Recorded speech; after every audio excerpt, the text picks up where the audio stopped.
Function Mechre, Penny or Dauma, Rabbi,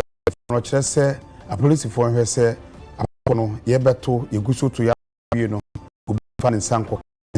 and now Ogusu Edman be a quacker and Bonia, now a Musubono, a reward. One chair for the commissioner, no, they are 2 justice. What is the shape you go so I'll every 2 whatever buying?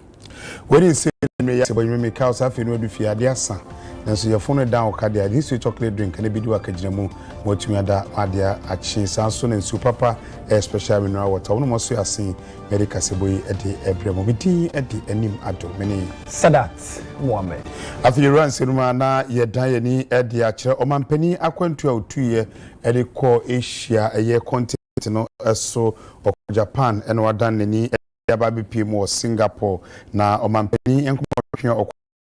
da kwako pimo aba sika obepim ye baako eye $1 billion eno eni sika nyuma ko ahodo a ewo Singapore no chese omo de ababibie nyuma ahodo ewo man Ghana mu edwuma baako eye olam o chese odi opepepim ahamienu $200 million ena edi na enyuma hodo a ogusu eye no odi aba ba hyimu ebi ene Ghana duane ho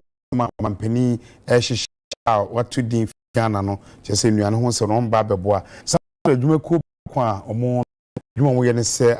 ahogyebia eno mu esi mkyerɛ hotel ne ade Shangri-La omo kyerɛ omo de pem aha $300 million na omode eba no mu besi hotel wanwaso kese pa 5-star eno ba besi a shopping mall ne ade nyina ewo mo kyese eba bibiri mo atone bibiri mu dia dodo na beda no moni e dia ba sanse ope hotel kese pa aye adwuma ewo mu a eno e ba kwa omba besi sanso ni HL gonso a omba besi ba bia school for no ebetena enipa empim du ena ebe 10,000 capacity and the befa oda woni kutoka wiem hye bia benso a mo ba ne ma ye de behwe na obi di nubone ne ade ne ade a tumi ahwe na no nyina no omo atumi akrakra ye mfidie omo de eba oda woni kire temanso akoboa boa bebi esisi ship ne ne ade nyina no omo atumi no maye ne yie enye no Singapore for eba beboa o my Ghana na yakwan eba be ye no nyoma de papa no na se ye sohwe se ye papa no so omba beboa na yesibi wo Ghana na enu achi no so suku eye TVET school omba beboa na yetumi enye bi ewo enkran ene ne mpatem na atumi aboa ne nyina eye $1 billion o mampani ekoye no ba ko ne twa tokra no my Ghana Singapore ebe kan bom na se ne be ye be mbobra enkoyi no so eno nhyehyɛ no atumi ahwe ne na atoto fini ade wo Ghana from mapa ahwe kwento mampani e cause Singapore no EP mu nanum ho na chochorofo edema Ghana Registered Midwives and Nurses Association ura David Tenkranchum obeka sai woni tfm so na na kasa mi tirum se ensema yi ni e wo Ralph St. William woni range for ntem no na central for kano a nurse for no so omahu no matibi na central for bi okrum ha no mo a nurse for na doctor for no modu omani abu omo na omombo mpa ese mo nyare omo yare bi pimo hospitals a ene omo so be kire sampo omo so otumi na asema panyin ne kae no na central for kuba tan bando dani wose panyin asema na wakae no wankasa yie na sebi eye ntrene ene omo central for ntie mani ne phone mo mepache wa yere ne be famra kwanso. We have received videos and comments that urged the GJA to act. So, colleagues, after investigations and consultations, your National Executive of the Ghana Journalists Association has noted with grave concern the reckless and dangerous comments made by the General Secretary of the Ghana Registered Nurses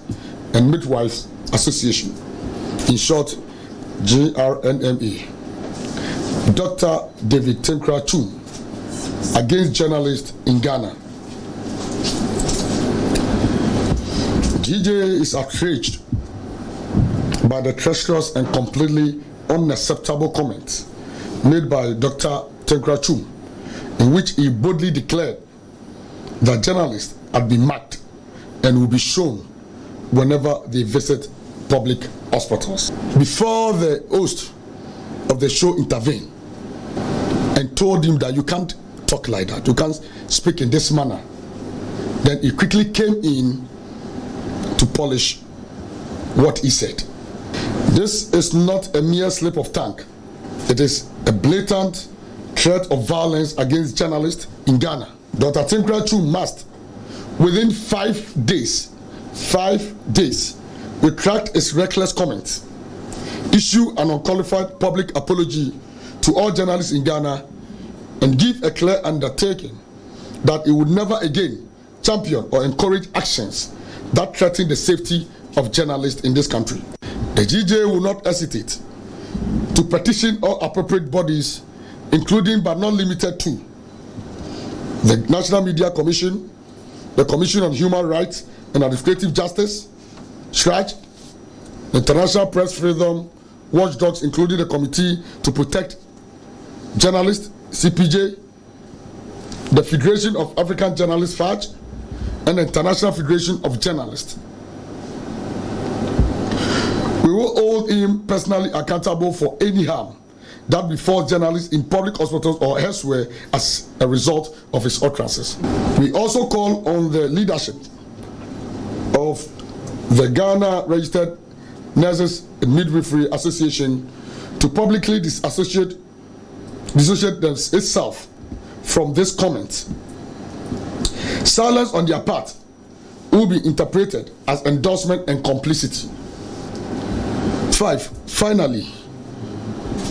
we urge the government of Ghana, the Ministry of Health, and the security agencies to take immediate steps to assure journalists of their safety in hospitals and other public spaces. Yɛtɔ asɛm no so akɔ abatɔ bɛba so ɛwɔ akwatia na no ɛna sɛnkyɛwfoɔ deɛ ɔda ɔma no owura abet kwabena dwumfoɔ akasa kyerɛ Ghana police dɔm ɛkyerɛ sɛ ɔmmɔmmɔden asɛ sɛnkyɛwfoɔ adwuma no sɛ ɔmkɔ akɔhwɛ no mabɛka ho ɛnsɛm na ɔmo kɔedu baabi a ɛba ne sɛ n'anibire ba na obi de n'anibire ɛkɔwie nsɛnkyɛw ni so bɛhwɛ no asotɔ ne adeɛ akɔ akɔpɛ no kyerɛ sɛ saa bi ɛsi sɛdeɛ ebi kɔsi wɔ abirekuma no deɛ na ɛyɛ adeɛ a Ghana police adwuma and central for Eddie Hosubo Ebebom. Every presence of the military in Akwetia,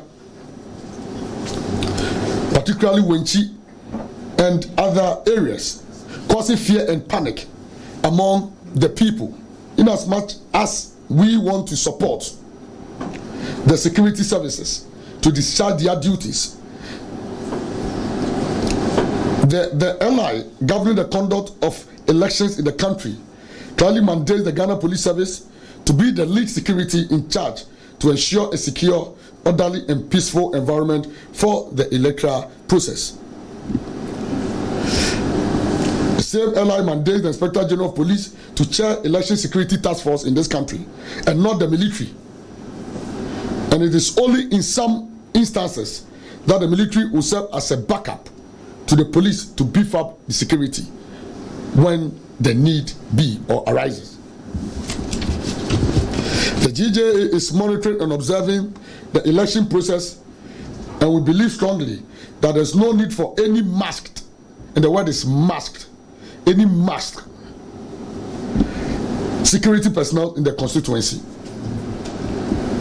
We don't expect security personnel to be seen wearing face mask, causing mayhem, intimidating electorate. The Ghana Journalists Association would like to take this opportunity to urge all journalists or media practitioners assigned to cover the Akwetia parliamentary by-election come Tuesday, September 2nd, 2025, to demonstrate the highest level of professionalism before, during, and after the polls. As we always say, that journalism is not a crime, and journalists must be treated as partners in democracy, not as targets of attacks and threats. Your leadership will continue to rise and protect the interests, the welfare of journalists in this country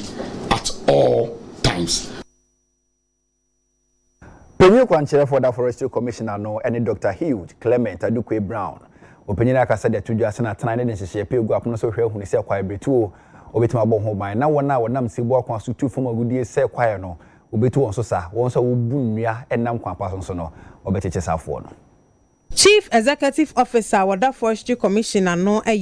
Dr. Hang Clement Adukwe Brown was saying na hwe no nhye part wa kwamu a wo mo ebe tu galamsey ase ene kwati kwanya wo manfo bi ebowra kwayo no mu kwatwa enua ne hina no wo betimi etu ase was say wo mo tete technical staff sa ebeye adwuma wo Forestry Commissioner wo mo ebeye adwuma wo kwaye ni mu na wo mo kiremu sem Forest Guard any rapid response team who normally carry out forest operations, measure trees, issue certificates, and then also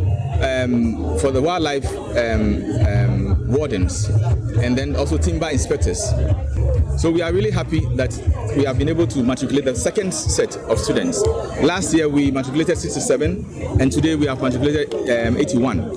It's our hope that by October the first batch will graduate, and then they will quickly be absorbed into the system to help fill the gaps that have been created. I mentioned that we have rapid response teams, we have forest guards. The forest guards are led by the technical staff. So they will coordinate efforts to protect our forest. They will coordinate efforts to manage our forest, whether it is timber harvesting, logging, inventory. They lead the whole process, and with the support of the forest guards. And in the same vein, for the FLECT, the Forest Law Enforcement, Governance and Trade License that we are issuing, these are going to be the officers who will be supporting the Timber Industry Development Division to be doing the grading and inspection of timber. They will also be doing the stock survey to ensure that the trees that are being given out are coming from or being selected in a sustainable way. So if you look at all our operations, even including the wildlife side, these are critical frontline technical staff that we need so badly. And watching no Kwanchera for your other Forestry Commission Training Center no ora iwe Roslyn Fosua Ejei and so edin same say to Dwa. Forestry Commission send them munim adwuma no Ghana paye nyina ye na constitution ma ye home rasa ye mo ho ban na saa e bambo no we be kasa ye in different stages ye won your office ye so we say ye on the ground where's any galam say edi enyan ya enipa sese omo ye omo preparatory nyina omo no omo abo omo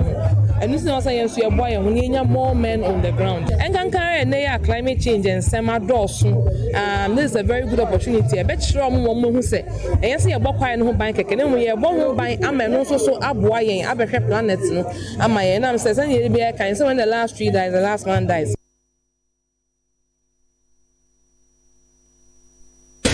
Joshua Che ama a National Insurance Commission Dr. Abiba Zakaria edin sem atudwa se ene de na so ye no ba behwe na o mape kwan foforo mo bebo akuafo na ba insurance a motumi enyansi achiba papa bi agina o machi se na be yakwadwuma o ya bo se dachi bi e wo ho se bibi eto a obenya insurance bi na tuaboa adwuma o ye no. First, it's a technology. The technology send a young of people now almost mean nothing for insurance companies with the 2 more. Ye very product don't have to share. 2, ye share a break. I think insurance any big issue because you know an opinion shows that in Nanka if you are funny in that Nanka an opinion the same could be now in Kawaii. If you say insurance for if you are funny a big issue. Now you would say the whole premium was not bought because if you are free to man adding and never done food, not a jabber ship, then jabber fat, not a more baby, and you know almost the chap premium lady. The banana so it's come on with the lady. It's a year friend of subsidy, insurance subsidy. It's a new international bodies with ACASA. Omoba buaye na yetinya set up fund subsidy fund aye this cabinet it is a premium here 2 cedis if you have minimum maybe 1 cedi na fund no each year 1 cedi na yetinya insurance wow and a third one ne ye can say inclusive insurance no omo affairs inform insurance then you are more banye bisa say is a kind insurance what's your system and then also with your insurance we insurance a bad man will do if we about 9.2 million Ghana cedis the BR ɛwɔ claims nti claims deɛ yɛ tua paa nti na ɔba ya nhwehwɛmu sɛ bibi to a yɛbɛtua sɛ wo insurance company ni wɔ concern na nti na regulator no wɔ hɔ no yɛfrɛ yɛn NIC woba yɛ hɔ na wobɛka yɛbɛyɛ a yɛbɛboa yɛdeɛ momo we are looking to support momo yie mu ɛna yɛn yɛhwehwɛ nti sɛ woba na insurance company ni wɔ ndi ni yie a yɛwɔ wafa yɛbɛkɔ ntɔpa yɛda yɛtua about 9.2 million Ghana cedis de bia ɛwɔ claims nti claims deɛ yɛtua paa nti na woba a nhwehwɛmu sɛ bibi to a yɛbɛtua sɛ wo insurance company ni wɔ concern na nti na regulator no wɔ hɔ no yɛfrɛ yɛn NIC woba yɛ hɔ na wobɛka yɛbɛyɛ a yɛbɛboa yɛdeɛ awie yɛbɛsrɛ mu na yɛahome kasɛbɔ no so yɛba yɛbɛsi nkonnwa na yɛdi Ghana nkɔmmɔ nyi wɔ fidie no mfiri ha yɛtwa ho abasisi a